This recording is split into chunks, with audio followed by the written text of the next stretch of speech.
ची जोडी जोडी बहुत सुकृताची जोडी जोडी बहुत सुकृताची बहुत सुकृताची जोडी म्हणून विठ्ठली आवडी म्हणून विठ्ठली आवडी आवडी तो हा विठ्ठल करावा विचार क्षणोक्षणी हाची करावा विचार क्षणोक्षणी हाची करावा विचार क्षणोक्षणी हाची करावा विचार क्षणोक्षणी हाची करावा विचार क्षणोक्षणी हाची करावा विचार क्षणोक्षणी हाचे करावा विचार क्षणोक्षणी हाचे करावा विचार तरावया पार भव सिंधू तरावया पार भव सिंधू भव सिंधू नाशिवंत देह गानारस नाशिवंत देह गानारस करावया पार भव सिंधू करावया पार भव सिंधू भव सिंधू नाशिवंत देह जाणार सकळ नाशिवंत देह जाणार सकळ क्षणोक्षणी हाची करावा क्षणोक्षणी हाची करावा क्षणोक्षणी हाचे करावा विचार क्षणोक्षणी हाचे करावा विचार करावया पार भव सिंधू करावया पार भव सिंधू भव सिंधू नाशिवंत देह गानारस नाशिवंत देह गानारस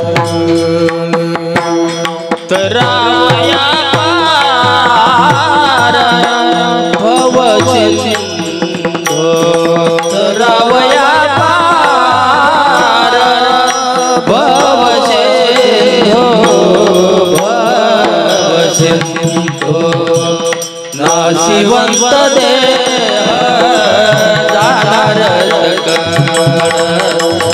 नाशिवंत देह जाणार सकळ आयुष्य खातो काळ सावधान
नाशिवंत देह जाणार सकळ जाणार सकळ जाणार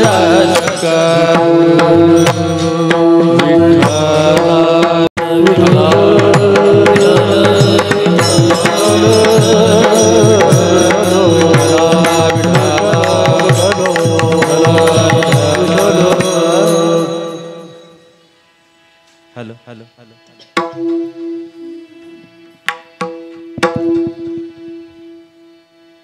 महायोग पीठे तटे भीमरथ्यं वरं पुंडरीकाय दातु मुनीन्द्रे समागत्य तिष्ठन्तमानन्द कंदं परब्रह्मलिंगं भजे पाण्डुरङ्गम्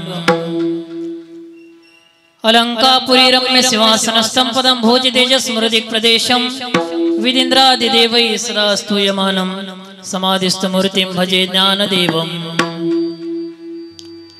मनोजवं मारुततुल्यवेगं जितेन्द्रियं बुद्धिमतां वरिष्ठं वातात्मजं वानरायोतमुख्यं श्रीरामदूतं शरणं प्रपद्ये।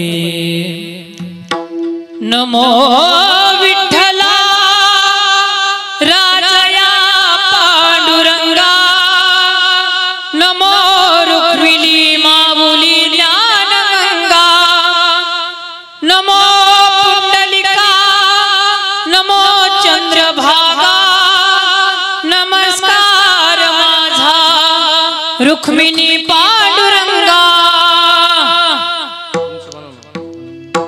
पांडुरंग करू प्रथम नमन पांडुरंग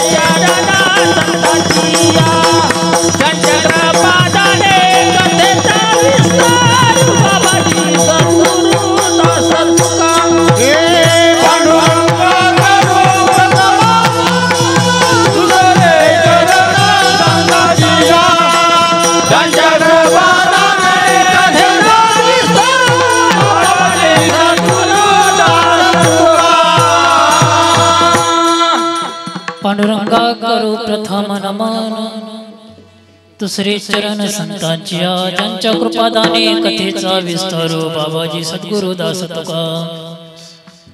क्षणोक्षणा हाची करावा विचार, तरावया पार भव सिंधू, नाशिवंत देह जाणार सकळ, आयुष्य घातो काळ सावधान। विश्व मांगल्याचं स्वप्न उराशी बाळगून अखिल मानव जातीला ज्ञानाचा मार्ग दाखवणारे विश्वमौली ज्ञानोबराय जगद्गुरु श्री संत तुकोबराय आदी करून सकल संतांच्या चरणी साष्टांग दंडवत करून आपलं ग्रामदैवत नवनाथ बाबांच्या चरणी साष्टांग दंडवत करून कीर्तन रूपी सेवेला सुरुवात करूया। या अभंगामध्ये जगद्गुरु तुकोबराय मनुष्य कुळामध्ये जन्माला आलेल्या प्रत्येक जीवाला विचार करायला सांगतात। कधी विचार करायला सांगतात? प्रत्येक क्षणोक्षणी विचार करायला सांगतात. तुम्ही क्षणोक्षणी विचार करा. क्षणोक्षणी हाची करावा विचार. कशाचा विचार करायला सांगतात? तरावया पार भवसिंधू. हा भवसिंधू तरुण जाण्याचा विचार करायला सांगतात. भवसिंधू तरुण जाण्याचा विचार करायला आपल्याला सांगतात. परंतु काही माणसं म्हणाले, महाराज की भवसिंधू तरुण जाण्याकरता अजून आमच्याकडे फार वेळ आहे, अजून आम्ही तरुण आहोत, अजून या ठिकाणी आम्ही परमार्थ करण्याकरता, परमार्थ करणं हे म्हातारे माणसाचं काम असतं, परमार्थ करण्याकरता आम्हाला अजून वेळ आहे. त्यावेळेला तुकोबाराय म्हणाले, अरे नाशिवंत देह जाणार सकळ, आयुष्य खातो काळ सावधान. हा जो देह या जीवाला भगवंताने दिलेला आहे तो देह नाशिवंत आहे आणि हा नाशिवंत देह कधी निघून जाईल हे तुम्हाला कळणार सुद्धा नाही. कारण या देहावरती आपली सत्ता नाही, या देहावरती भगवान परमात्म्याची सत्ता आहे आणि तो भगवान परमात्मा कधी आपल्या या देहातून तो जीव बाहेर काढील हे आपल्याला सांगता येत नाही. हा जो देह आहे तो नाशिवंत आहे. तुकोबाराय आपल्याला सांगतात, नाशिवंत देह जाणार सकळ, आयुष्य खातो काळ सावधान. पहा, पशु पक्ष्यांचं खाणं काय आहे? चारा आहे. पशु काय खातात? चारा खातात. मनुष्य काय खातो? अन्न खातो. त्याचप्रमाणे काळाचं खाद्य हे माणसाचं जीवन आहे. काळ हा मनुष्य जीवन खात असतो. म्हणून आयुष्य खातो काळ सावधान. तुकोबाराय आपल्याला वेळेत सावध करतात. तुकोबाराय सांगतात की लवकर सावध व्हा, कारण तो काळ तुमच्यावरती टपून बसलेला आहे आणि तो तुमचं आयुष्य खात आहे. म्हणून तुम्ही वेळेवरती सावध व्हा. जोपर्यंत तुमचं आयुष्य शिल्लक आहे तोपर्यंत तुम्ही भगवंताचं नामचिंतन करून हा भवसिंधू तरुण जाण्याचा प्रयत्न करा. तो काळ तुमचं आयुष्य खात आहे. आयुष्य खातो काळ सावधान. तो काळ तुमचं आयुष्य खात आहे. प्रत्येक क्षण आणि क्षण तो काळ तुमचं आयुष्य खात आहे. मग तुम्हाला जर भवसिंधू तरुण जायचं असेल तर त्यासाठी तुकोबाराय तिसऱ्या चरणामध्ये सांगतात, संत समागमे धरावी आवडी, करावी तातडी परमार्थी. तुम्हाला हा भवसिंधू तरुण जायचा आहे तर तुम्ही संतांच्या समागमामध्ये राहा. संतांच्या समागमाची आवडी आपल्या अंतकरणामध्ये धरा आणि संतांच्या सहवासानं, संत या मृत्यू लोकामध्ये आले, त्यांनी परमार्थ कसा केला, त्यांनी आयुष्यभर परमार्थ केला आणि ते स्वतः त्या ठिकाणी हा भवसिंधू तरुण गेले. म्हणून आपल्याला जर हा भवसिंधू तरुण जायचा असेल तर आपणही संतांच्या सहवासात केलं पाहिजे. ज्यांनी जे काम केलं आहे तुकोबाराय सांगतात, तुका म्हणे अंगे व्हावे ते आपण तरीच महिमा येईल कळो. आम्ही ते अनुभवलेलं आहे, अनुभव आले अंगा ते या जगात येत असो. आम्ही अनुभवलेला आहे, आम्ही हा भवसिंधू तरुण गेलो आहोत. मग तुम्हीही तरुण जा. मग तुम्ही काय करा तर संतांच्या सहवासामध्ये हा भवसिंधू तरुण जाण्याचा प्रयत्न करा. संत समागमे धरावी आवडी, करावी तातडी परमार्थाची, परमार्थाची तातडी करा. आणि आयुष्य पहा, जगत असताना आपण परमार्थाची तातडी केली पाहिजे. कारण आयुष्य आपलं तो काळ प्रत्येक घडी घडी मोजत असतो.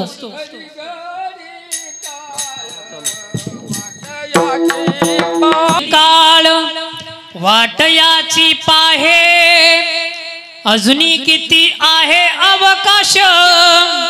तो काळ प्रत्येक घडी घडी म्हणजे प्रत्येक क्षण ना क्षण तुमचा मोजत असतो. याचं आयुष्य आता किती शिल्लक राहिलं आहे.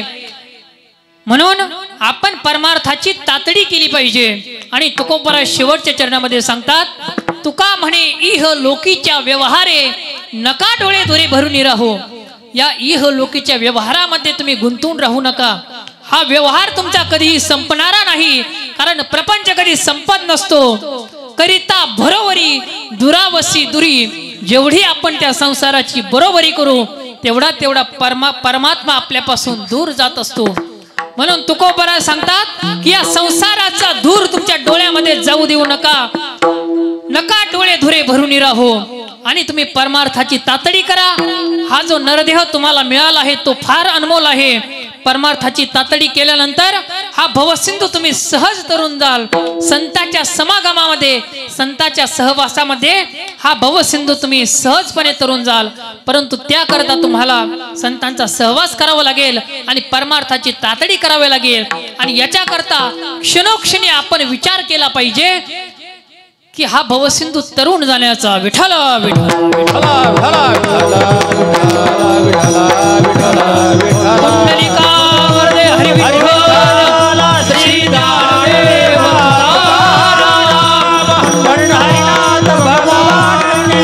माऊली ज्ञानेश्वर महाराज की जय, नवनाथ बाबा की जय। अभंगाचा सरळ सरळ अर्थ मी तुमच्या पुढे मांडला। या अभंगावर कीर्तन करण्यापूर्वी अल्पसा परिहार द्यायचा, तो असा की आज आपल्यामधून जाऊन ज्यांना 1 वर्ष पूर्ण झालं अशा मातोश्री कैलासवासी कडूबाई चांगदेव पाटील नेवल यांना आपल्यातून जाऊन आज 1 वर्ष पूर्ण झालं। त्यांच्या माग त्यांचा परिवार असेल, त्यांना 2 मुलं आहेत। या ठिकाणी तुकाराम चांगदेव पाटील नेवल आणि दत्तात्रय चांगदेव पाटील नेवल यांनी अतिशय सुंदर नियोजन या ठिकाणी कीर्तनाचं केलं आहे। पहा, हे कीर्तन श्राद्धाचं कीर्तन वाटतच नाही, हे एखाद्या सप्त्याहातलं कीर्तन वाटत। बरोबर आहे नाही महाराज? अतिशय सुंदर नियोजन केलंय। सिस्टीम आमचे नवले मामा शहर टाकळीकर, अतिशय सुंदर सिस्टीम आहे। यूट्यूब चॅनलही आहे त्यांचं। आता या ठिकाणी हे जे कीर्तन आहे हे यूट्यूब वरती पडणार आहे, म्हणून त्यांचेही मनापासून धन्यवाद देतो। त्यांना 2 मुलं आहेत, तुकाराम चांगदेव पाटील नेवल आणि दत्तात्रय चांगदेव पाटील नेवल। एक मुलगी आहे, 4 नातू आहेत, Ganesh Tukaram naval, Deepak Tukaram naval, Amol Dattatray naval आणि चिरंजीव वैभव दत्तात्रय नेवल आणि संपूर्ण नेवल पाटील परिवार। अतिशय सुंदर नियोजन केलं त्यांनी त्यांच्या मातोश्री करिता। पहा, आई गेल्यानंतर आईचं दुःख काय असतं हे फक्त मुलांना माहिती असतं। म्हणून ज्याची कोणाची आई गेली आहे त्यालाच आईचं दुःख माहिती आहे। ज्याला हात नाही त्याला विचारा हाताची किंमत, ज्याला डोळे नाही त्याला विचारा डोळ्याची किंमत, तसंच ज्याला आई नाही त्याला विचारा आईची किंमत।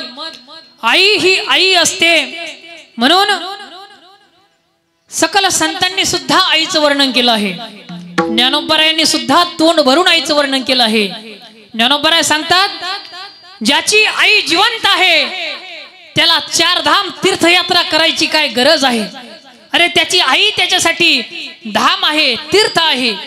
ज्याचा बाप जिवंत आहे त्याला दर्शनासाठी मंदिरात जायची काय गरज आहे? त्याचा बाप हा त्याचा देव आहे। ज्ञानोबराय एका ओवीमध्ये आईचं वर्णन करतात।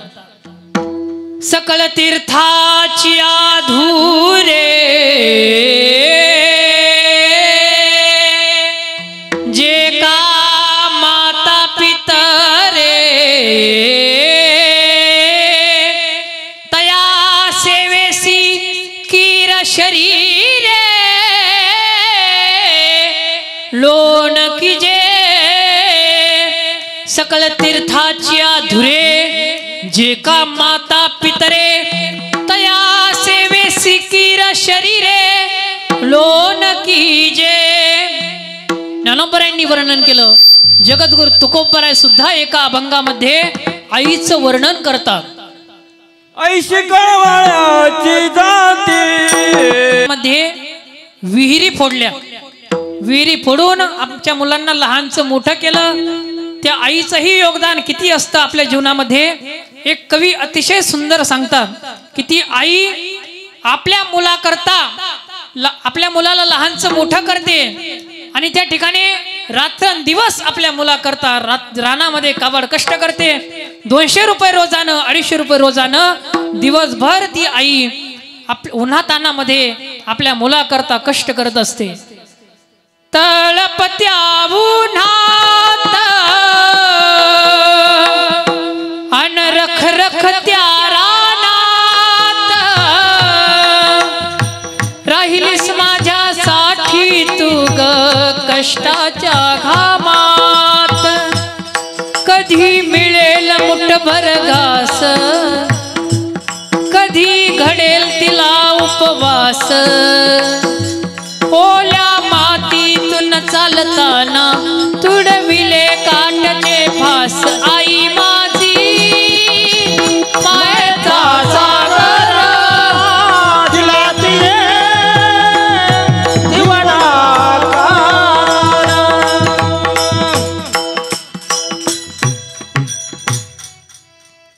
तळपत्या उन्हातानामध्ये आई आपल्या मुलाकरता रात्रंदिवस कष्ट करते. पहा आई किती कष्ट करते हे आईलाच माहिती असतं. ज्याची आई गेली त्याचा प्रेमाचा समुद्र आटत असतो. म्हणून आईला आपल्या जीवनामध्ये अतिशय महत्वाचं स्थान आहे. आई पहा भक्त पुंडलिकानं आई वडिलांची सेवा केली आणि त्या भगवान परमात्म्याला सुद्धा 28 युगापासून विटेवरती उभं केलं. एवढं आई वडिलांच्या सेवेमध्ये सामर्थ्य आहे. तो भक्त पुंडलिका होता पापी आणि दुष्ट आई बापाची केली सेवा सारे पाप झाले नष्ट भक्ती पाहून भक्ताला आला भेटाया श्री हरी धनी मलाही दाखवाना विठुरायाची पंढरी. सारे पाप नष्ट झाले त्या पुंडलिकाचे. जेवढं काही त्याने आपल्या आयुष्यामध्ये पाप केलं होतं ते सगळे पाप आई वडिलांच्या सेवेमुळे नष्ट झाले आणि साक्षात भगवान परमात्मा त्या पुंडलिकाला भेटण्याकरता त्याच्या दारामध्ये आला आणि त्या पुंडलिकाला म्हणू लागला, अरे पुंडलिका, तुला भेटण्याकरता तुझं दर्शन घेण्याकरता मी या ठिकाणी तुझ्यावर प्रसन्न आहे, या ठिकाणी मागे बघ. परंतु पुंडलिक म्हणू लागला, अरे देवा, तू असशील देव, परंतु माझे देव म्हणजे माझे आईवडील आहेत आणि आईवडील या ठिकाणी त्यांची सेवा सोडून मला तुझ्याकडे बघण्याकरता सुद्धा वेळ नाही.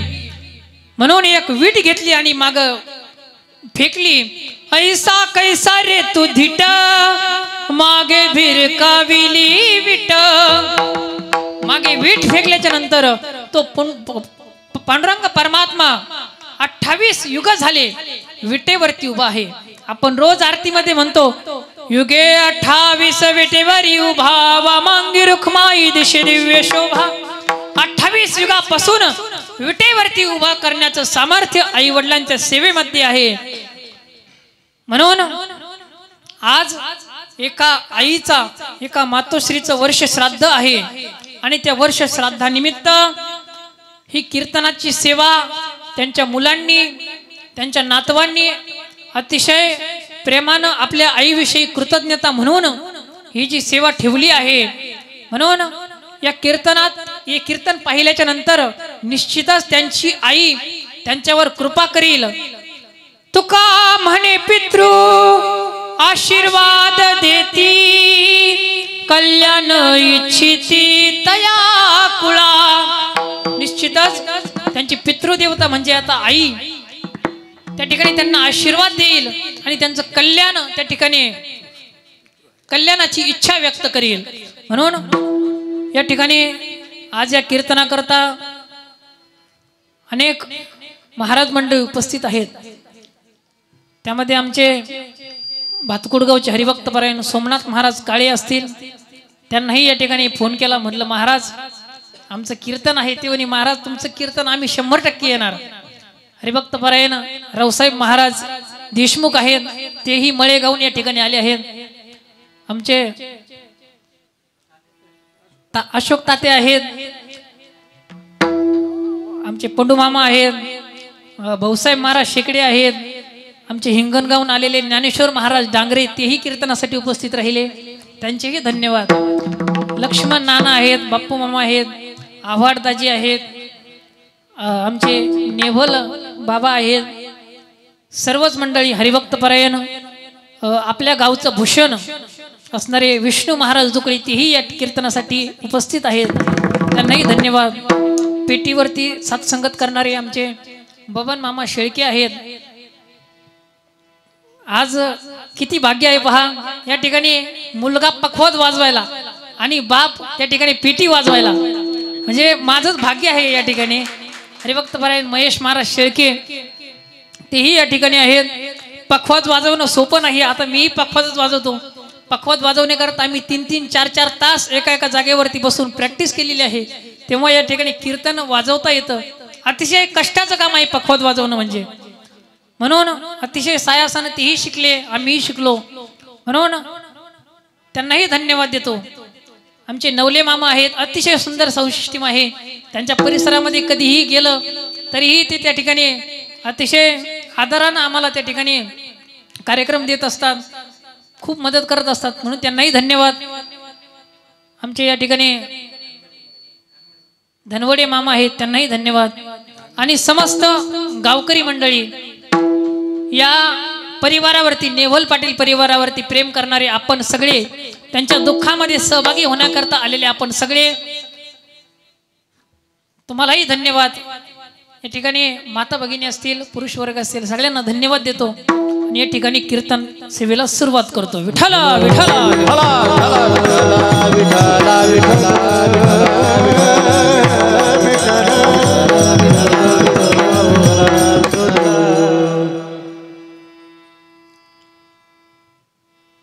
या मृत्यू लोकाचा नियम आहे की जो जीव या मृत्यू लोकामध्ये जन्माला येतो त्याला एक ना एक दिवस जावं लागतं. या मृत्यू लोकामध्ये भगवान परमात्मा जन्माला येतो, भगवान परमात्म्यालाही एक दिवस जावं लागतं. या मृत्यू लोकामध्ये साधू संत मंडळी जन्माला येतात, साधू संतांना सुद्धा एक ना एक दिवस जावं लागतं. तसंच माणसाला सुद्धा, मनुष्य कुळामध्ये जन्माला आलेले आपण सगळे, आपल्यालाही एक ना एक दिवस जायचं आहे. कारण या मृत्यू लोकाचं नावच आहे मृत्यू लोक. या मृत्यू लोकामध्ये कोणीही जिवंत राहू शकत नाही, सगळ्यांना एक ना एक दिवस जायचं आहे. येते नाही अवतार, येथे नाही आले अवतार, येरते पामर जीव केली, येरते पामर जीव केली, येते नाही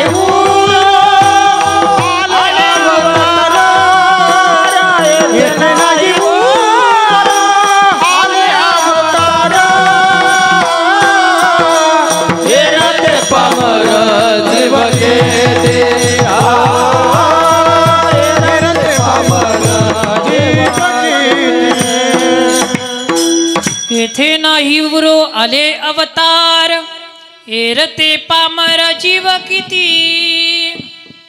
सगळ्यांना जायचं आहे, म्हणून आज या ठिकाणी मातोश्रीला जाऊन 1 वर्ष पूर्ण झालंय. आज 12 महिन्याचा प्रवास त्यांनी पूर्ण केला. पहा, प्रत्येक महिन्याला आपण मासिक श्राद्ध घालत होतो. मासिक श्राद्ध म्हणजे त्या ठिकाणी महिन्याचा त्यांचा मुक्काम असतो.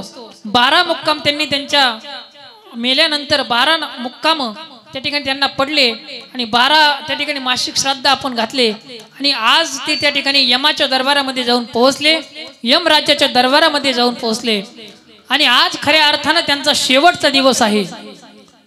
म्हणून आज त्यांनी त्यांच्या आयुष्यामध्ये मनुष्य कुळामध्ये जन्म घेतल्यानंतर जे काही पुण्य केलं असेल, जे काही पाप केलं असेल, त्याचा हिशोब करण्याचा दिवस म्हणजे आजचा दिवस आहे. विठ्ठला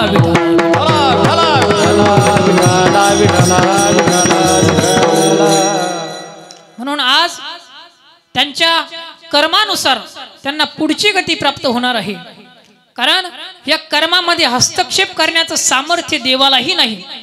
मनुष्याच्या कर्मामध्ये हस्तक्षेप करण्याचं सामर्थ्य देवालाही नाही, देवानेही आपल्याला कर्म करण्याचं पूर्ण स्वातंत्र्य देऊन टाकलेलं आहे.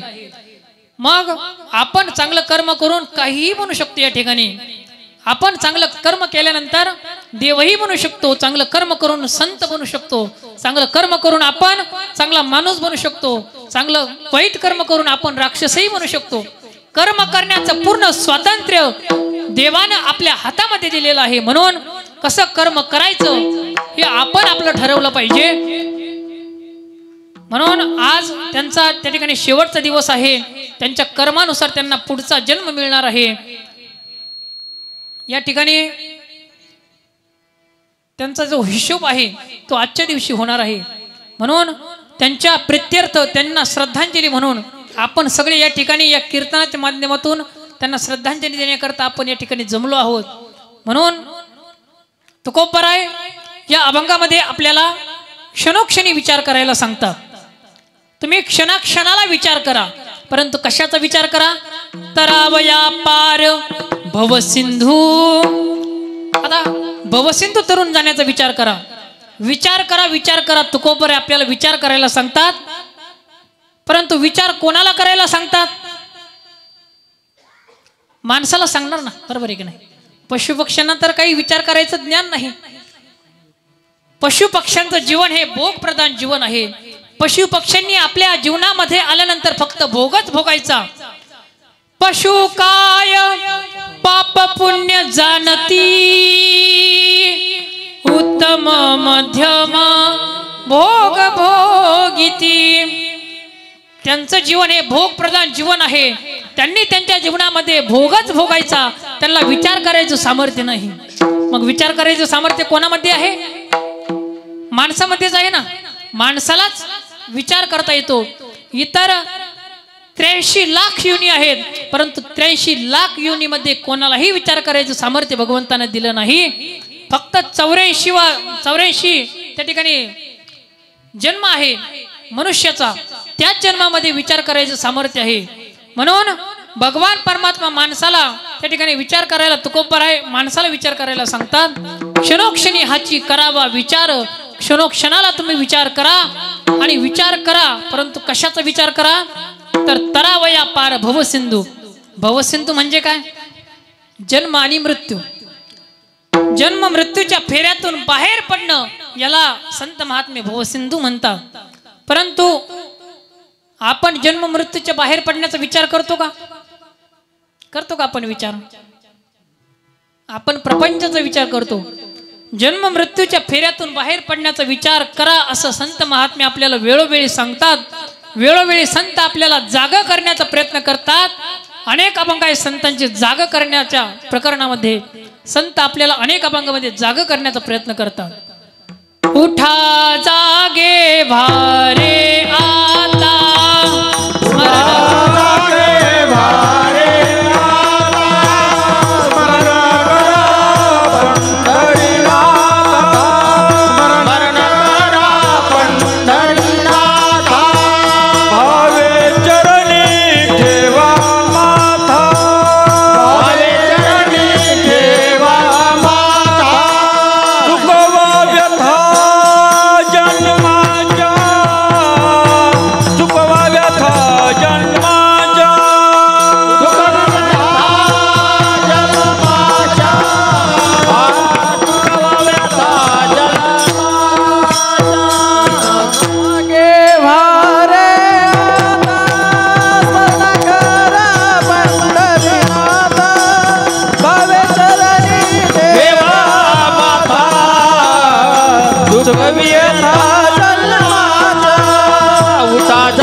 संतांना आपल्याविषयी फार दया आहे. संत आपल्यावर त्या ठिकाणी उपकार करतात की आपल्याला जागा करण्याचा प्रयत्न करतात.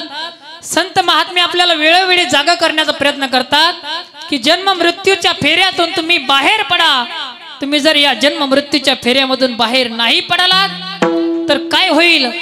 पुनरपि जननम पुनरपि मरणम, किती वेळा जन्म यावे नित्य व्हावे फजित.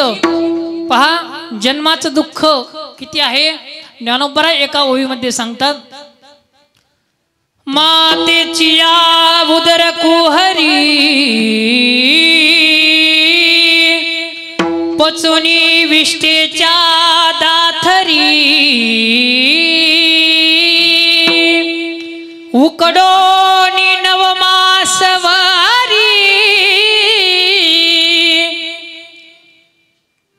त्या ठिकाणी मातेच्या उदर कुहरी, पचोनी विष्टेच्या दाथरी, उकडोनी नवमासवरी, जन्म जन्मोनी मरती. त्या ठिकाणी आईच्या उदरामध्ये ज्या वेळेला बाळ असतं, आईच्या उदरामध्ये ज्या वेळेला आपण असतो, त्यावेळेला पचोनी विष्टेच्या दाथरी, त्यावेळेला आपल्याला खायला काय असतो, विष्टा मलमूत्र. त्या ठिकाणी पचोनी विष्टेच्या दाथरी, उकडोनी नवमासावरी, 9 महिने आपण त्या ठिकाणी आपलं शरीर जे आहे ते उकडत असतं. आईच्या पोटामध्ये ज्या वेळेला आपण असतो त्यावेळेला आपलं शरीर हे उकडत असतं.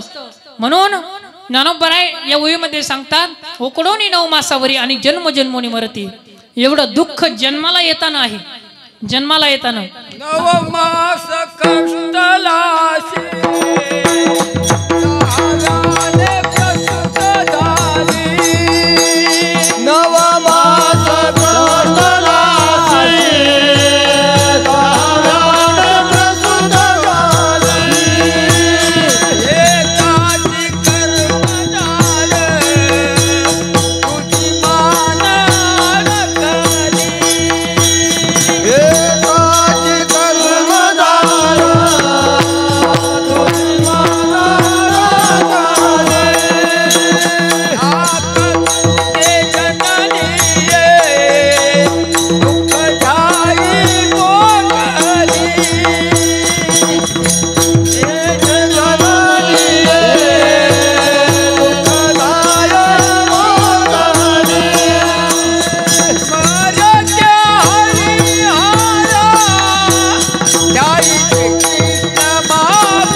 कष्टलासी. अनेक यातना आपल्याला आईच्या उदरामधून बाहेर येताना होत असतात. त्यावेळेला तो जीव आहे तो भगवान परमात्म्याकडे प्रार्थना करतो, देवा अरे एक वेळ का होईना मला या दुःखातून मोकळं कर. आणि मोकळं केल्याच्या नंतर त्या ठिकाणी मी असा नवस करतो की 8वी ना पाय हा माझा नवस. या दुःखातून तू जर मला वेगळं केलं तर या ठिकाणी मी रात्रंदिवस तुझं भजन करीन आणि त्या ठिकाणी तुझ्या प्राप्ती करताच बाहेर आल्यानंतर प्रयत्न करीन. फक्त मला आईच्या उदरामधून बाहेर काढ. त्यावेळेला तो जीव आहे त्या ठिकाणी शरीर रूपी जीव बाहेर येतो आणि बाहेर आल्याच्या नंतर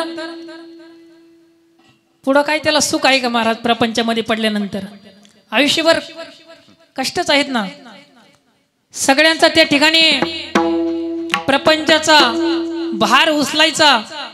त्या ठिकाणी लहानचं मोठं होत असताना शाळा शिकायची, नोकरी करायची, रात्रंदिवस धावपळ करायची आणि त्या ठिकाणी पैसे कमवायचे आणि शेवटी मरून जायचं. बरोबर आहे की नाही? जीवन जगत असताना सुद्धा कष्टच आहेत. म्हणून संत महात्मे आपल्याला सांगतात की करावी तातडी परमार्थी, लवकर परमार्थाला लागा. त्या ठिकाणी तुम्हाला आईच्या उदरामधून येत असताना सुद्धा दुःखच आहे. आता मरत असताना सुद्धा माणसाला दुःखच आहे. मरणाऱ्या माणसाला 4 प्रकारचे दुःख भोगावे लागतात बरं का. किती प्रकारचे? 4 प्रकारचे. पहिलं दुःख आहे अनुतापजन्य दुःख. अनुतापजन्य दुःख म्हणजे काय की मरणारा माणूस हा विचार करत असतो, देवा अरे 80 वर्षाचं माझं आयुष्य आहे, या ठिकाणी 80 वर्षे मी जीवन जगलो, परंतु कधीही पंढरपूरला गेलो नाही, काय जन्मा येऊनी केली म्या जोडी, आजी घडोघडी चित्ता येते आठवू. तो प्रत्येक क्षणाला विचार करतो, अरे आता मी मरणार आहे, परंतु एवढं देवानं मला आयुष्य, सुंदर असं आयुष्य दिलं, एवढं जीवन दिलं, एवढं सगळं देऊन सुद्धा मी भगवंताची पंढरपूरची वारी सुद्धा केली नाही, कधी मंदिरामध्ये दर्शनाकरता गेलो नाही, कधी परमार्थ केला नाही, एवढं सगळं देऊन सुद्धा त्या ठिकाणी माझ्याकडून परमार्थ झाला नाही. म्हणून तो त्या ठिकाणी अनुतापजन्य व्यक्त करत असतो, त्याला अनुतापजन्य दुःख म्हणतात. त्याच्या जीवनामध्ये आलेलं दुसरं दुःख आहे, त्याला मोहजन्य दुःख असं म्हणतात. आता मोहजन्य दुःख म्हणजे काय की तो जीव ज्या परिवारामध्ये आयुष्यभर राहिला, त्या परिवाराची चिंता, त्या परिवाराची काळजी, आता माझ्या मुलाचं कसं होणार, आता माझ्या बायकोचं कसं होणार, आता माझ्या त्या ठिकाणी गावाचं कसं होणार, मी जी आयुष्यभर धावपळ करून जी संपत्ती कमवली आहे, जी काही जमीन कमवली आहे, त्या जमिनीचं, त्या प्रपंचाचं कसं होणार, माझ्या बँकेमध्ये एवढे पैसे आहेत, त्या पैशाचं कसं होणार, बरोबर आहे की नाही. त्याला मोहजन्य दुःख असं म्हणतात. त्या जीवाच्या त्याच्या जीवनामध्ये आलेलं दुसरं दुःख आहे, त्याला मोहजन्य दुःख म्हणतात. त्याच्या जीवनामध्ये आलेलं तिसरं जे दुःख आहे, त्याला आगामीजन्य दुःख असं म्हणतात. आगामीजन्य म्हणजे काय, त्याला पुढचं दुःख कळत असतं.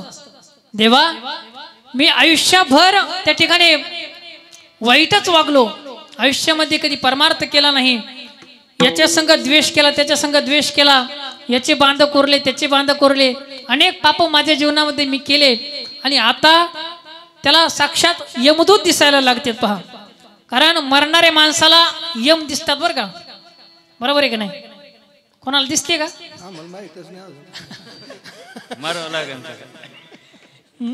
ज्या वेळेला माणसाचा जीव जाण्याची वेळ असते, त्यावेळेला त्याला साक्षात यमराजा दिसत असतात. आणि यम हे अक्राळ विक्राळ स्वरूपाचे असतात. त्या गरुड पुराणामध्ये असं वर्णन केलेलं आहे की जो मनुष्य पापी आहे त्याला ती यम अतिशय भयानक अक्राळ विक्राळ स्वरूपाची दिसतात, आणि जो मनुष्य पुण्यवान आहे त्याला ते यम भगवंतासारखे सुंदर देह असणारे दिसतात. म्हणून जे काही माणसं पापी आहेत त्यांना यम साक्षात दिसतात. यम फक्त या मृत्यू लोकामध्ये दोघालाच दिसतात, एक म्हणजे मरणाऱ्या माणसाला, दुसरं कोणाला माहिती आहे तुम्हाला, कुत्र्याला. कुत्र्याला पण यम दिसता बरं का, कारण धर्मराजासोबत ज्या वेळेला कुत्रा यमसदनी गेला होता, त्यावेळेला त्या कुत्र्याने यम कसे आहेत हे पाहिले होते, आणि म्हणून कुत्र्याला सुद्धा यम दिसतात. म्हणून पहा तुम्ही, आता एखाद्या गावामध्ये एखादा मनुष्य जायचा असेल, म्हणजे गेला असेल, तर त्याच्या आदल्या दिवशी कुत्रे थोड्या वेगळ्या पद्धतीनं इवळतात, बरोबर आहे का नाही. म्हणून कुत्र्यालाही यम दिसतात आणि मरणाऱ्या माणसाला यम दिसतात.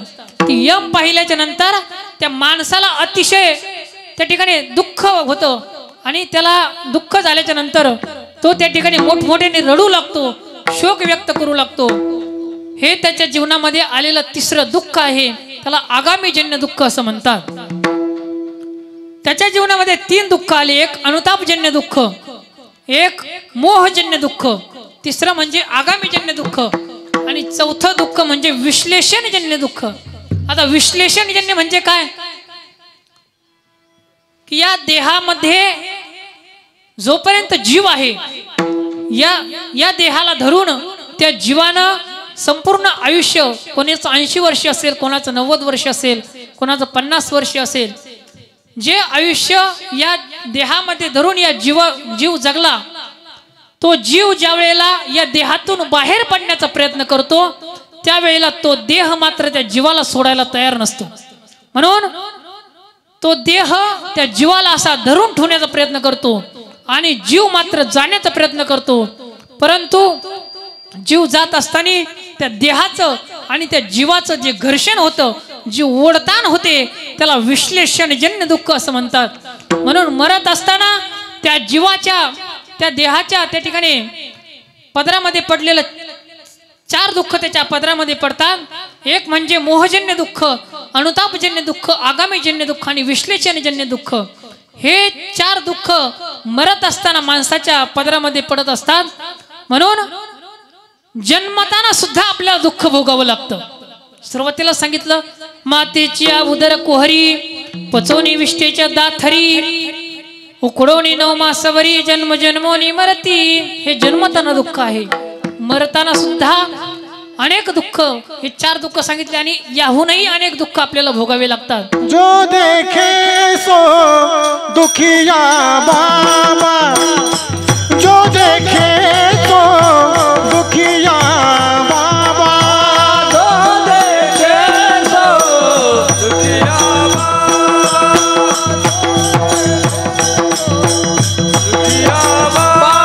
ये जो देखे सो दुखिया बाबा, जो देखे सो दुखिया बाबा, जो देखे सो दुखिया बाबा, जो देखे सो दुखिया बाबा। दुखिया कोई नहीं रे, दुखिया कोई नहीं रे, जो देखे तो दुखिया बाबा, जो देखे तो दुखिया बाबा, जो देखे सो दुखिया बाबा, जो देखे सो दुखिया बाबा। जो देखे सो दुखिया बाबा, सुखिया कोई नहीं। सगळेच दुःखी आहेत प्रपंचामध्ये, कोणीच सुखी नाही। म्हणून जन्मताना दुःख, जीवन जगताना दुःख, मरत असताना दुःख, एवढे सगळे दुःख एका जन्मामध्ये भोगावे लागतात। परंतु संत महात्मे आपल्याला सांगतात की तुम्हाला मनुष्य देह मिळाला, तर मनुष्य देह मिळाल्याच्या नंतर तुम्ही जर ह्या भवसिंधू तरुण जाण्याचा प्रयत्न केला नाही, तर तुम्हाला त्या ठिकाणी 84 लाख वेळा जन्माला यावं लागेल आणि 84 लाख वेळा मरावं लागेल। अरे एका जन्मामध्ये एवढं दुःख भोगावं लागतं, तर 84 लाख वेळा जन्मत असताना किती दुःख भोगावं लागेल, 84 लाख वेळा जीवन जगत असताना किती दुःख भोगावं लागेल आणि 84 लाख वेळा मरत असताना किती दुःख भोगावं लागेल। म्हणून संत महात्म्याला आपल्याविषयी फार दया येते आणि संत महात्मे आपल्याला सांगतात की बाबा हो, तुम्ही क्षणोक्षणाला विचार करा आणि हा भवसिंधू तरुण जाण्याचा प्रयत्न करा।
क्षणी हाची करावा विचार तरावया पार भव सिंधू.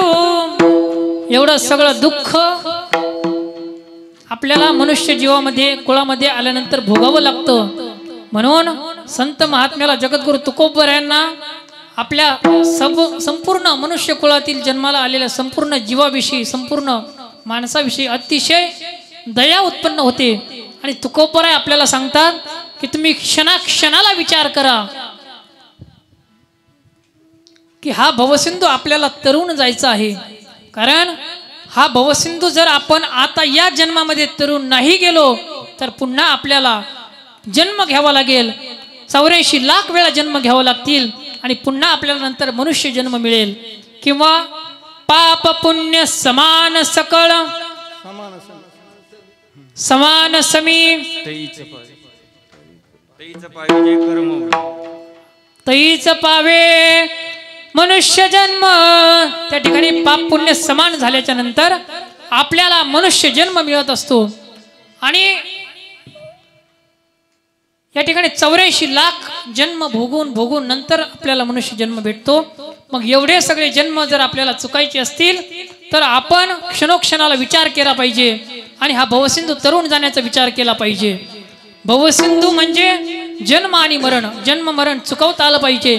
संत महात्म्यांनी आपलं जन्म मरण चुकवलं म्हणून जगद्गुरु म्हणे सुखा पार नाही, तुका म्हणे सुखा पार नाही, तुका म्हणे सुखा पार नाही, तुका म्हणे सुखा पार नाही.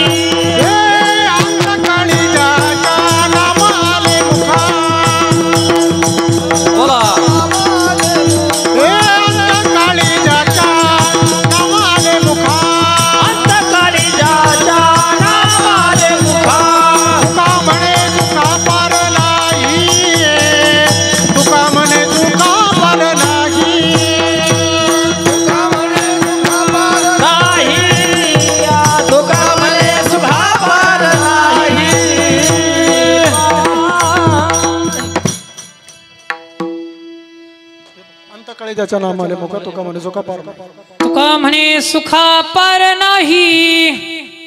जन्म मृत्यू जर आपल्याला चुकवायचा असेल तर याच जन्मामध्ये आपल्याला भगवंताचं भजन करावं लागेल.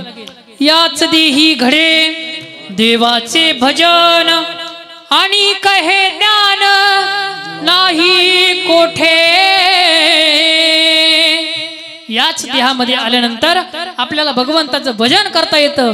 याच देहामध्ये आल्यानंतर आपल्याला हाताने टाळी वाजवता येते, मुखाने नामस्मरण करता येतं. याच देहामध्ये आल्यानंतर आपल्याला या ठिकाणी भगवंताची प्राप्ती करून घेता येते. हा भवसिंधू तरुण जाता येतं कारण हा देहच त्या भगवंताने त्याच्या प्राप्ती करता दिला आहे, त्याच्या भजना करता दिला आहे. देवे दिला देह भजना गोमटा तोया झाला फाटा बाधिकेचा. देवाने आपल्याला हा देहच त्याच्या भजना करता दिले आहे, संपूर्ण इंद्रिय आहेत त्याच्या भजना करता दिले आहे. हात पाय कान डोळे मुख बोलाया वचन ते तुझोडसी नारायण नासे शिवपन भवरोग. दिले इंद्रिय हात पाय कान डोळे मुख बोलाया वचन येणे तुझोडसी नारायण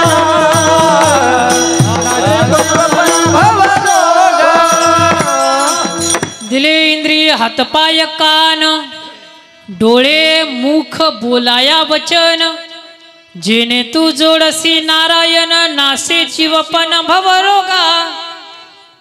परंतु आपण त्याच्या भजनाकरता हा देह खर्च करतो का? करतो का? बरोबर आहे की नाही? नाही करत ना. खाया पिया सुख से सोया ना जमाना खोया, खाया पिया सुख से सोया ना जमाना खोया. भज मन नारायण, भज मन नारायण, भज मन नारायण, भज मन नारायण, भजन नारायण भजन नारायण भजन नारायण भजन नारायण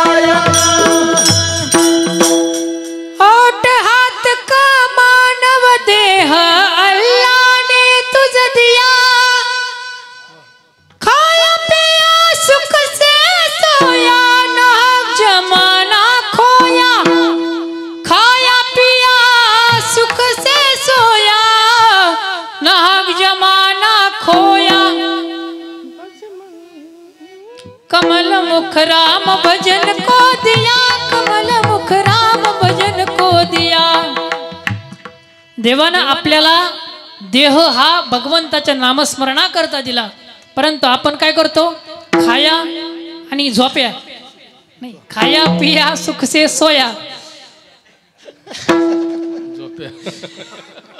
या ठिकाणी जन्म आपल्याला कशा करता दिला आपण, आणि आपण त्याचा उपयोग कशा करता करतो? खाया आणि घरी जाऊन झोप्या, बरोबर आहे की नाही? म्हणून देवानं देह देत असताना आपल्याला एका कामाकरता दिला आणि आपण त्याचा वापर दुसऱ्या कामाकरता करतो। कारण तुकोबरा सांगतात, अरे देहाचा, या देहाला दिलेला जो वेळ आहे, त्या काळाने, त्या भगवान परमात्म्याने तुम्हाला जो वेळ दिला आहे तो व्यर्थ वायाला घालवू नका। कारण हा जो देह आहे तो नाशिवंत आहे आणि म्हणून तो नाशिवंत देह एक ना एक दिवस जाणार आहे।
नाशिवंत देह जाणार सकळ, आयुष्य खातो काळ सावधान।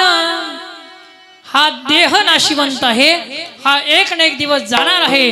देह जाईल जाईल त्यासी काळोबा खाईल, काळाची बा उडी पडेल बा जेव्हा, सोडविना तेव्हा माय बापा। अनेक प्रमाण आहे संतांचे की हा देह जाणार आहे, एक ना एक दिवस जाणार आहे। परंतु देह जरी गेला तरी सुद्धा आत्मा मरत नसतो बरं का। हा जो या देहामध्ये चैतन्य आहे, या देहामध्ये जो जीव आहे तो कधीही मरत नसतो। म्हणून भगवान परमात्मा सुद्धा गीतेमध्ये सांगतात, वासंसी जीर्णानि यथा विहाय नवानि गृह्णाति नरूपराणि, नैनं छन्दन्ति शस्त्राणि नैनं दहति पावक, न चैनं क्लेद्यन्त्यापो न शोचितु मारुतः। हा देह नाशिवंत आहे, या देहामध्ये जो जीव आहे तो मात्र अविनाशी आहे। जीव कधीही मरत नाही।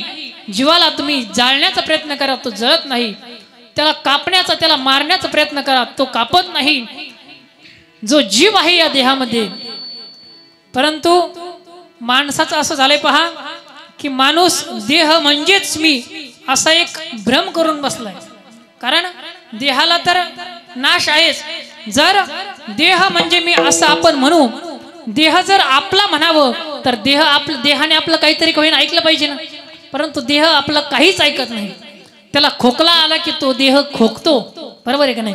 त्याला शिंक आली तर शिंकावं लागतं, त्याला झोप आली तर झोपावं लागतं, त्या देहाला जर भूक लागली तर भाकर खावी लागते। म्हणजे देह आपलं काहीच ऐकत नाही। या देहाला आपण कितीही सांगितलं, अरे आता तू तरुण आहे, तू म्हातारा अजिबात व्हायचं नाही, तुझ्या मुखामध्ये दात आहेत, एक सुद्धा दात पडून द्यायचं नाही। देह आपला ऐकतो का? ऐकतो का देह? देह आपलं काडी मात्र सुद्धा काहीच ऐकत नाही, कारण देह आपला नाहीच आहे, बरोबर आहे का नाही? देह आपला नाही। म्हणून संत महात्मे सुद्धा सांगतात, देह हे काळाचे धन कुबेराचे, येथे मनुष्याचे काय आहे. देह आपला नाही तर देह कोणाचा आहे. देह हा पाचाचा आणिला भूषणा, शखे ज्याचा त्याला देणे लागे. देह हा पाचाचा आहे. पाचाचा म्हणजे कोणाचा. पंचमहाभूतांचा. आणि ते पंचमहाभूत काय सामान्य नाहीत, ते काय लेचे बेचे माणसं नाहीत, ते खूप मोठे आहेत. पृथ्वी, आप, तेज, वायू, आकाश हे पंचमहाभूत आहेत. आणि या पंचमहाभूतांनी आपल्याला हा देह दान दिला आहे. हा देह त्या पंचमहाभूतांनी दिला आहे.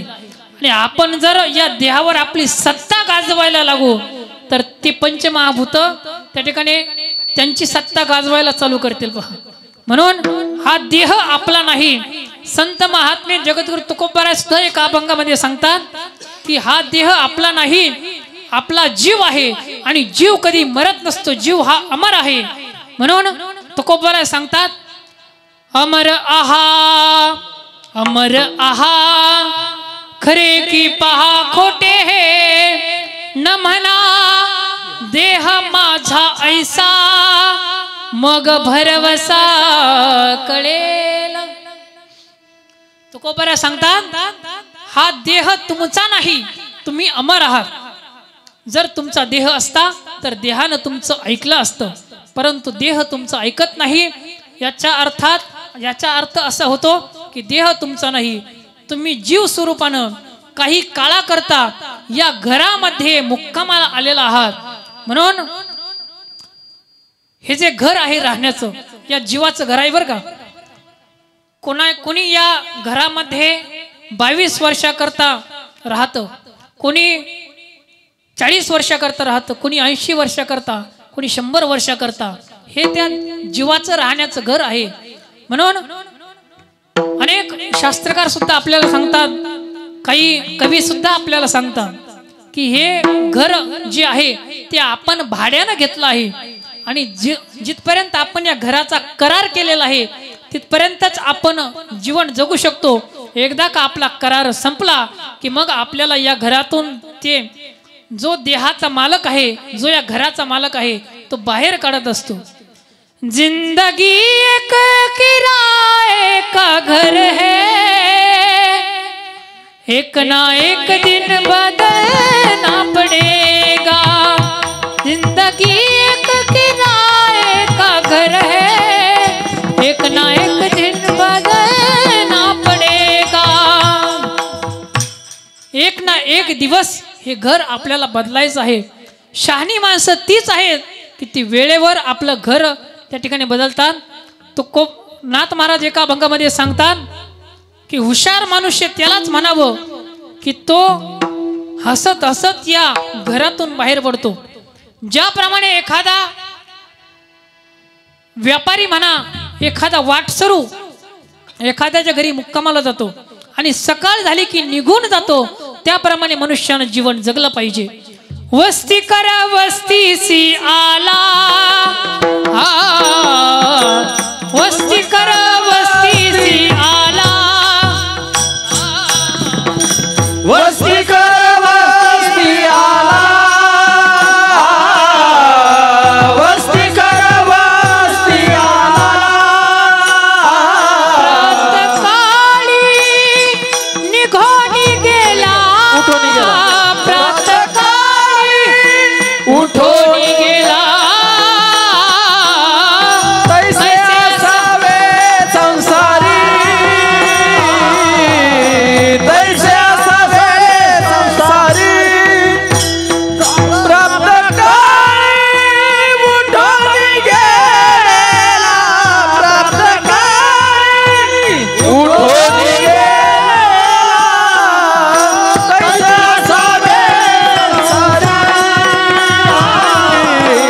तैसे असावे संसारी. वस्ती करा वस्तीसी आला, प्रातःकाळी उठून गेला, प्रातःकाळी उठून उठून गेला तैसे असावे संसारी. तसं माणसाने जीवन जगलं पाहिजे. ज्याप्रमाणे एखादा वस्तीकर आपल्या एखाद्या वस्तीवरती मुक्कामाला जातो आणि सकाळ झाले की उठून जातो, त्याप्रमाणे माणसाने जीवन जगलं पाहिजे. हा देह म्हणजे मी नाही, या देहामध्ये जो चैतन्य आहे, जे चैतन्य आहे ते चैतन्य म्हणजे मी आहे. ज्ञानोबराय तर याही पुढे जाऊन वर्णन करतात. पहा, ज्ञानोबराय सांगतात की तुम्ही एखाद्या नवे कपडे घेतले आणि नवे कपडे घेतल्याच्या नंतर जुन्या कपड्याचा आपण त्याग करत असतो, बरोबर आहे का नाही? जे कपडे जुने झाले आहेत, जे कपडे जीर्ण झालेले आहेत, मग जीर्ण कपडे टाकून आपण नवे कपडे परिधान करतो. नवे कपडे परिधान करताना जीवाला दुःख होतं की आनंद होतो? काय होतं? जुने कपडे टाकून नवे कपडे घालताना माणसाला आनंद होतो की दुःख होतं? सांगा ना. आनंद होतो, बरोबर आहे का नाही? आनंद होतो. जुने कपडे काढून, जीर्ण झालेले कपडे काढून नवे कपडे घालताना माणसाला ज्याप्रमाणे आनंद होत असतो, एखादं जुनं घर टाकून नवीन घरामध्ये प्रवेश करताना माणसाला आनंद होत असतो. पहा, नवीन घरामध्ये प्रवेश करताना अनेक कार्यक्रम केले जातात. त्या ठिकाणी घरभरणी केली जाते, कीर्तन कथा ठेवली जाते, अनेक उत्सव केले जातात, दान धर्म केला जातो. म्हणून जुनं घर सोडून नव्या घरामध्ये जाताना जीवाला आनंद होतो, माणसाला आनंद होतो. जुने कपडे टाकून नवे कपडे घालताना ज्याप्रमाणे माणसाला आनंद होतो, त्याप्रमाणे जुना झालेला देह, जीर्ण झालेला देह टाकून नवीन देह धारण करताना माणसाला दुःख व्हायला पाहिजे की आनंद व्हायला पाहिजे? सांगा आता. दुःख व्हायला पाहिजे की आनंद व्हायला पाहिजे? परंतु या वाक्याला कोणीच अनुमोदन देत नाही. कारण कितीही माणूस म्हातारा झाला, कितीही त्याचा देह जुना झाला, तरीही तो देह टाकत असताना त्या माणसाला दुःखच होतं, त्याच्या परिवाराला दुःखच होतं. परंतु संत महात्म्याचं वेगळं आहे. संत महात्मे जो जीर्ण झालेला देह आहे तो टाकून नवीन देहामध्ये प्रवेश करत असताना त्यांना आनंद होतो. ते आपल्या माहेरला जाणं समजतात, ते आपल्या प्रवासाचा पूर्ण विराम समजतात, ते आपल्या घरी जाणं समजतात. म्हणून संत महात्मे सुद्धा आपल्याला तेच सांगतात की बाबा हो, जुना झालेला देह, जीर्ण झालेला देह टाकून नवीन देह, जर आपल्याला नवीन टवटवीत, नवीन दुसऱ्या योनीतील देह जर मिळत असेल तर मग आपण त्या ठिकाणी दुःख व्यक्त करायचं काही कारण नाही, आपणही आनंद मांडला पाहिजे. जैसे जीर्ण वस्त्र सांडीजे मग नूतन वेडीजे, तैसे ते देहांतरे स्वीकारीजे चैतन्यनाथे. ज्ञानोबराय ज्ञानेश्वरी मध्ये सांगतात, जैसे जीर्ण वस्त्र सांडीजे, ज्याप्रमाणे जीर्ण वस्त्र झालेलं टाकून देतो, त्याप्रमाणे माणसाचं जीवन हे जीर्ण झालेलं शरीर टाकून नवीन देहामध्ये, नवीन कुळामध्ये, नवीन योनीमध्ये आपण प्रवेश करत असतो. म्हणून आज या ठिकाणी या मातेचा, या मातोश्रीचा या ठिकाणी दुसऱ्या देहामध्ये प्रवेश करण्याचा त्यांच्या कर्मानुसार त्यांना पुढची गती मिळणार आहे, तो दिवस आज आहे. म्हणून आपण याला वर्ष श्राद्ध म्हणतो. त्यांच्या प्रित्यर्थ आपण या ठिकाणी सर्वजण त्यांना भावपूर्ण श्रद्धांजली देण्याकरता जमलो आहोत. म्हणून संत महात्मे आपल्याला वेळोवेळी सांगतात की जो जीव आहे तो अमर आहे, जो जीव आहे तो चैतन्य स्वरूप आहे, तो जीव कधीही मरत नाही, मरता फक्त हे शरीर. म्हणून या शरीराचा नाश आहे, नाशिवंत देह जाणार सकळ, आयुष्य खातो काळ सावधान. सुरुवातीला सांगितलं ज्याप्रमाणे पशुचं खाद्य चारा आहे, माणसाचं खाद्य जेवण आहे, त्याप्रमाणे त्या काळाचं खाद्य माणसाचं आयुष्य आहे. तो काळ माणसाचं आयुष्य खात असतो. म्हणून तुकोबरायांना आपल्याविषयी दया आहे. म्हणून तुकोबराय आपल्याला सांगतात, तुम्ही क्षणोक्षणी विचार करा आणि या ठिकाणी हा भवसिंधू तरुण जाण्याचा प्रयत्न करा. परंतु भवसिंधू तरुण जाण्याकरता, परमार्थ करण्याकरता आम्हाला तर काही त्या ठिकाणी परमार्थातलं माहिती नाही. मग आम्ही काय केलं पाहिजे? तर आपण काय केलं पाहिजे त्याचं समागमी धरावी आवडी संत समागमी धरावी आवडी संत समागमे धरावी आवडी संत समागमे धरावी आवडी संत समागमी धरावी आवडी संत समागमी धरावी आवडी संत समागमे धरावी आवडी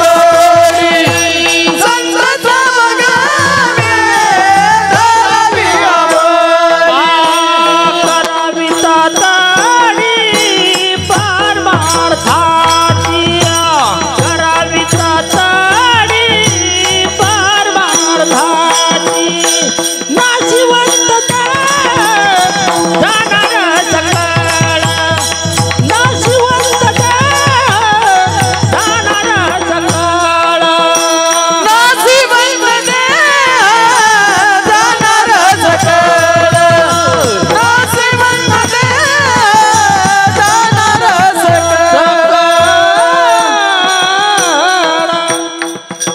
संत समागमे धरावी आवडी करावी तातडी परमार्थाची परमार्थी दोन्ही शब्द उच्चारले जातात या ठिकाणी संतांच्या सहवासामध्ये गेल्यानंतर आपल्याला कसा परमार्थ करायचा हे कळत असतं म्हणून आपण संतांच्या सहवासामध्ये गेलं पाहिजे परंतु तुम्ही म्हणता महाराज संत तर आता राहिले नाही ज्ञानोबरायांना जाऊन 750 वर्ष झाली तुकोबरायांना जाऊन 400 वर्ष झाली नाथ महाराजांना जाऊन 500 वर्ष झाले संत हे निघून गेले परंतु आता संतांच्या सहवासात जायचं कसं जायचं संतांच्या सहवासामध्ये तर संतांच्या सहवासात जायचं असं की संतांनी जे ग्रंथ लिहून ठेवलेले आहेत त्याचं आपण पारायण करायचं जो करील पारायण त्याला भेटेल नारायण म्हणून पारायण केल्यानंतर त्याला निश्चित भगवान परमात्मा सुद्धा भेट देईल म्हणून संतांच्या सहवासात जायचं म्हणजे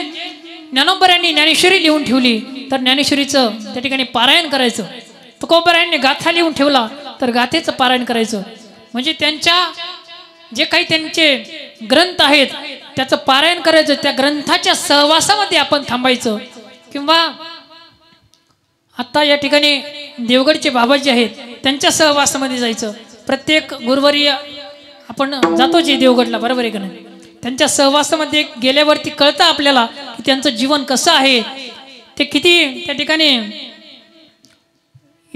या देहाविषयी आसक्त आहेत आपल्याला सहज कळतं म्हणून आपण संतांच्या सहवासामध्ये जायचं त्यांच्या सहवासाची आवड आपल्या अंतकरणामध्ये धरायची संत समागमे धरावी आवडी आणि करावी तातडी परमार्थी एकदा सगळ्यांनी वर हात करा बरं सगळ्यांनी वर हात करा विठोबा रखुमाई विठोबा रखुमाई रखबाई विठोबा रखुमाई रखबाई विठोबा रखुमाई विठोबा रखुमाई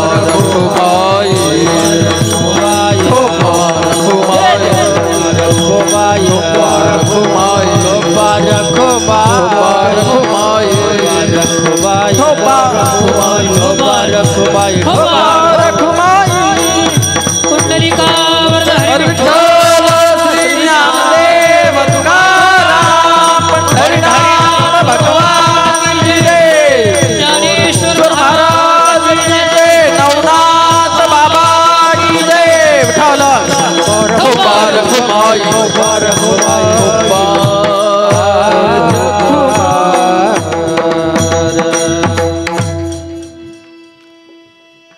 संतांच्या सहवासामध्ये गेल्यानंतर आपल्याला कळतं की संतांनी कसा परमार्थ केला मग संतांना भगवान परमात्मा भेटला आणि भगवान परमात्मा ठिकाणी आपल्यालाही भेटावा याकरता संत महात्मे आपल्याला सांगतात की त्यांच्या विषयी आपण आपल्या अंतकरणामध्ये आवड धरावी संत समागम धरावी आवडी करावी तातडी परमार्थाची अनेक प्रमाण आहे संताचे संताचे संगती मनोमार्ग गती आकळावा श्रीपती येणे पंथे किंवा हरी प्राप्तीसी उपाय आणि धरावे संतांचे ते पाय. अनेक प्रमाण आहेत संत महात्म्यांनी लिहून ठेवलेले की संतांची त्या ठिकाणी संतांचा सहवास घडला की आपण त्या ठिकाणी परमार्थाला लागतो. म्हणून आपण त्यांच्या सहवासामध्ये परमार्थ केला पाहिजे.